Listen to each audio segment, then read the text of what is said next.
So it's my pleasure to be here today. I'm Professor Mara Yerkes, as Doris mentioned, a professor of comparative social policy at Utrecht University here in the Netherlands.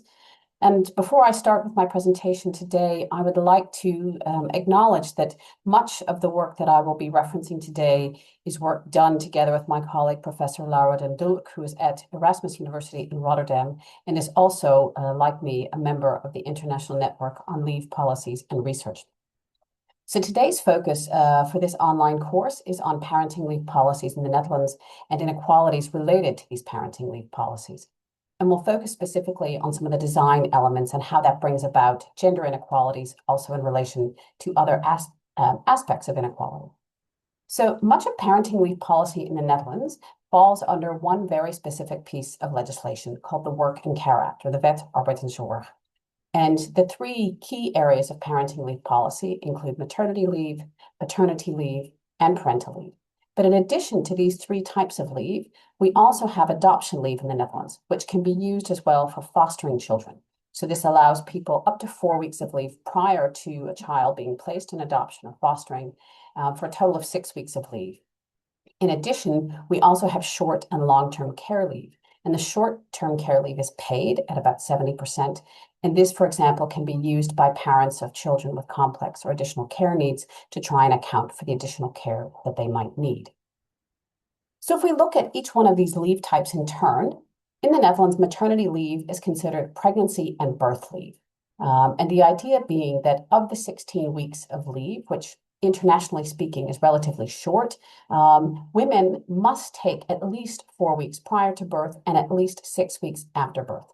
So in other words, when you are pregnant, you cannot work beyond that stage. You may take up to 6 weeks prior to birth, in which case the amount of leave that you have after birth is shortened to 10 weeks for a total of 16 weeks. There are some possibilities for differentiation in that, for example, if the baby comes later than expected. The payment of maternity leave is 100%, which is paid at 100% of the so-called daily maximum wage in the Netherlands. And this is indexed every year by the Employee Insurance Agency and the government. And for most people would cover a fair amount of their income, but there is, in fact, a ceiling on these benefits. In terms of eligibility, all female employees are eligible. It doesn't matter whether they are self-employed or dependent employed. However, if mothers are self-employed, they do need to meet a work requirement test, which requires that they have worked at least 1,225 hours in the year in which they give birth. And the payment for self-employed mothers is lower. It's paid at 100% of the minimum wage, which is much lower than the maximum daily wage provided by the Employee Insurance Agency. Now, if we look at paternity leave, historically speaking, the Netherlands was known as having very little paternity leave. So there were 2 days of paid leave for fathers up until some recent changes, which I'll talk about in a moment. And we don't refer to it as paternity leave in Dutch. Rather, we call it birth leave or geboorteverlof. And this was introduced only a few years ago to give partners and fathers 1 week of fully paid leave within the first 4 weeks after the child is born, and another 5 additional weeks that can be used within the first 6 months after the child is born. And those 5 weeks that are in addition are only paid at 70% of that same daily maximum wage. Now, compared to maternity leave, there are some restrictions on birth leave or paternity leave in the Dutch case. It is open to all employees who are the partner of the person giving birth or who acknowledge the child legally. So that allows for quite a broad scope of eligibility, including same-sex parents, but it's legally recognized as theirs. However, self-employed parents are not eligible under the paternity leave scheme. And then if we look at parental leave, the Netherlands for actually already about 25 years has had a very generous system of unpaid parental leave in line with European directives on this. However, paid parental leave is more recent, which I'll also look at in just a moment.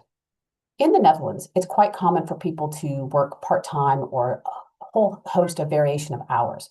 So what you see in the legislation around parental leave is a similar design element that talks about the number of weeks in relation to weekly working hours. So as an individual, you're entitled to 26 weeks times your weekly work hours, which would, in essence, if you work 40 hours, you have 26 weeks of 40 hours of leave. If you work 32 hours, you have 26 weeks of 32 hours. So it's quite flexible in its take-up and can be used up until a child's 8th birthday. And what you generally see is this flexibility is used by most parents to reduce their weekly working hours, for example, by 1 day a week, using the parental leave over an extended period of time. Now, currently, 9 weeks of these 26 weeks are paid, as well, similar to paternity leave, up to 70% of the daily maximum wage, paid as well through the employee insurance agency. And same as the paternity leave, this is eligible to all employees who are dependent employees.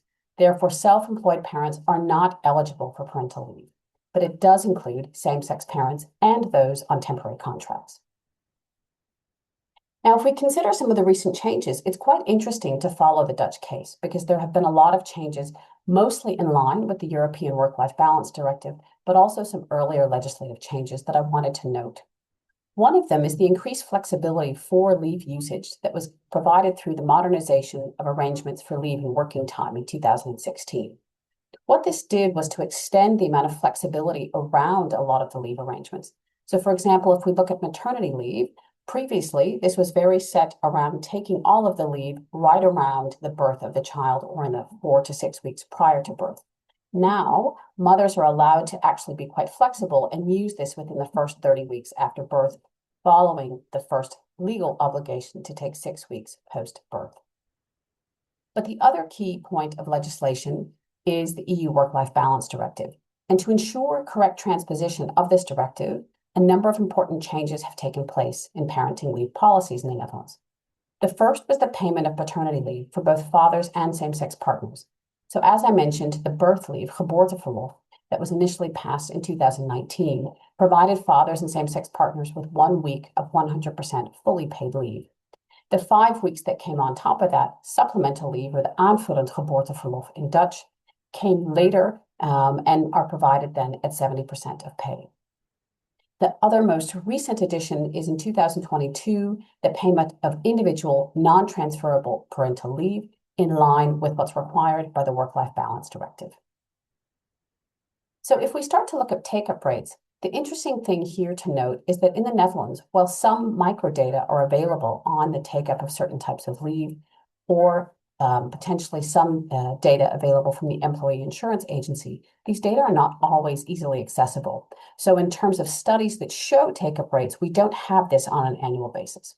What we do know from the most recent statistics on this, from 2023, is that nearly all mothers who qualify for maternity leave do actually use this. And with a child under the year of 1, because it has to be used within those first 30 weeks, 96.7% of mothers are taking that leave. Only a very small percentage of women need to make use of any supplemental leave for the birth of multiple children. What we also know in terms of paternity leave, or birth leave in this case, is that actually 89% of eligible fathers took birth leave directly after birth. At this point in the data, we don't have very distinct information on fathers versus same-sex partners on an annual basis, but we're hoping that these data will become more readily available. And this is immediately following the birth. And the percentage of fathers that take the full 6 weeks of leave is actually growing. There's more than half of fathers taking all 6 weeks of leave in 2023, and an additional 14% that took 5 weeks of leave. So when you bring this together, this is 2/3 of fathers taking their leave, which is a really positive development given the recent changes in Dutch legislation if we think about child bonding and fatherhood involvement in caregiving. When we look at parental leave, the data on this are still relatively recent and limited. The evaluation will be following on in 2026. I'm a part of the team that's doing this evaluation, and the report will be out later this year. The current data suggests that anywhere between 27% of fathers and 32% of mothers were making use of the leave, but note that this was only 1 year after the initial payment of leave in 2022. So if we think of parental leave policies from an inequality standpoint, there are some inequality generating elements.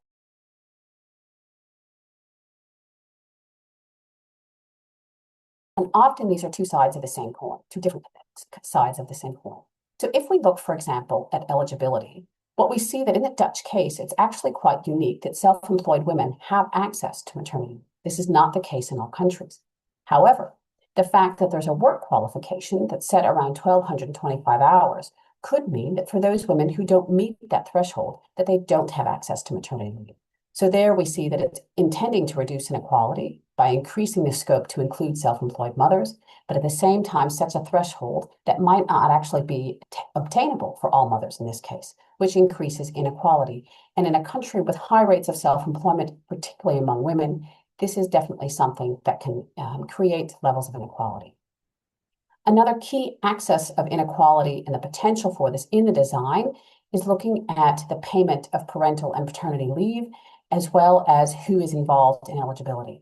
So from an eligibility standpoint, parental and paternity leave both clearly exclude the self-employed.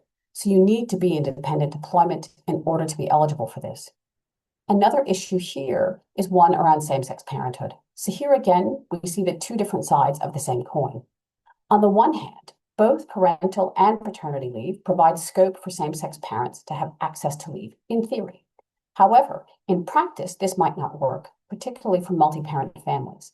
Multi-parent families are not recognized under Dutch law, so you can only have two legal parents of a child. So for same-sex female mothers, if they're using, for example, an anonymous sperm donor, it could allow them to actually both be recognized legal parents of the child and therefore access leave. But for same-sex male parents, this could become more difficult as there is a mother to the child and only one of the fathers could be legally recognized as a parent. If we specifically focus on gender as an axis of inequality in relation to parenting leave, what we see is that despite the fact that leave policies in the Netherlands are partially aimed at improving gender equality, primarily around the combinations of work and care, that a number of financial disinvestments.